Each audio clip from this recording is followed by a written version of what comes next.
October 23rd, 1913, started off as any other brisk October day.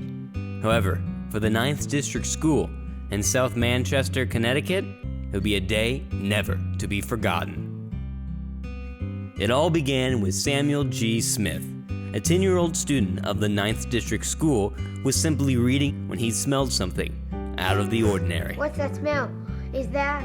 Oh my God, there's It was a fire in shortly the after 2 wastebasket. o'clock in the afternoon when Samuel frantically ran into the office of Miss Elizabeth M. Bennett. Miss Bennett, there is a fire in the wastebasket of the book She room. hurried and saw that the fire had moved from the wastebasket and spread onto a nearby desk. Thinking quickly, she pulled the very first general fire alarm installed into the school, which alerted the students and faculty inside, along with the nearby fire departments, that there was an emergency at hand. Quick, find Mr. Gleason and let him know. William Gleason, the janitor at the school, reacted quickly and hurried to the second floor. By this time, the alarm was sounding around the entire school, and Mr. Gleason was already helping to hurry kids out of the second floor and onto the fire escape. For most of the teachers and students, they had no idea that this was an actual emergency because of the actions of Fred Verplank, the superintendent of South Manchester. Mr. Verplank was well aware for what could possibly happen, and often referred to it as a tinderbox.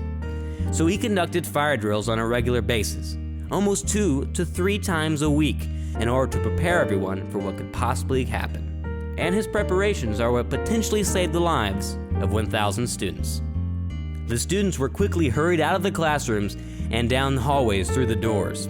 Due to their excessive practice, the students one by one marched as a group out of the building, just as they were told. Don't look behind or around you. Just keep walking forward. Their footsteps could be heard around the school. However, the second floor students were hurried out through the fire escapes as teachers led them into a safe place, outside away from the burning building. Remember, everyone, go The one by teachers one through directed the fire students once they got outside. Stay together. However, and for remember, little Emily don't go House, down who was Main new to Street. the school, she only knew one way home, which was through Main Street. Through all the confusion, she ended up wandering down School Street to a porch of a house occupied by a woman who was packing her belongings. She waited there until the couple saw her and asked her who she was. Hey, The couple walked little Emily up Main Street, where they met Dr. Moore, who carried her to her house, where her mother was entertaining a church group. Bystanders outside the school who heard the alarm sound could see smoke rising from the building and filling the sky. Family members rushed towards the school, desperately in search of their loved ones. Children were greeted by their frightened parents, which caused them to realize what was really going on. In less than 3 minutes after the alarm sounded, the last 2 people, Miss Bennett and Mr. Gleason, exited the building. In that time, they successfully evacuated an estimated 1,000 students, along with all faculty members. Within 30 minutes, the fire had pushed back every fireman 200 feet up the building. Since the firefighters were connected to every hydrant in the surrounding area, it caused the water pressure to be excessively low. As the fire grew bigger and bigger, flames spread to nearby businesses and homes. The Salone family house was the closest to the fire. Young Lucille Salone recalled her father hosing down the shingles of their house. Finally, after over an hour, the flames that threatened multiple homes and businesses died down into a few small burning piles. Long after that, the remains of the school continued to smolder due to the coals within the basement. Fred Verplank passed away on November 10th, 1957, at the age of 97. Because of this man's preparation and smart thinking, a large number of students have their lives to thank him for.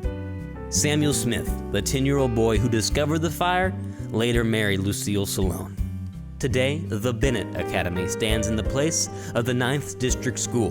The school was named in honor of Elizabeth M. Bennett, the teacher who pulled the alarm and alerted the whole town. Her quick actions helped save the entire student body, along with surrounding houses and businesses. Although this school no longer stands, the memories of what took place that day will never fade. The miracle evacuation of almost 1,000 students in less than 3 minutes is something not easily forgotten. Though the people that played a key part that day may not be with us anymore, they will surely be remembered as we mark the 100th anniversary of this historic event.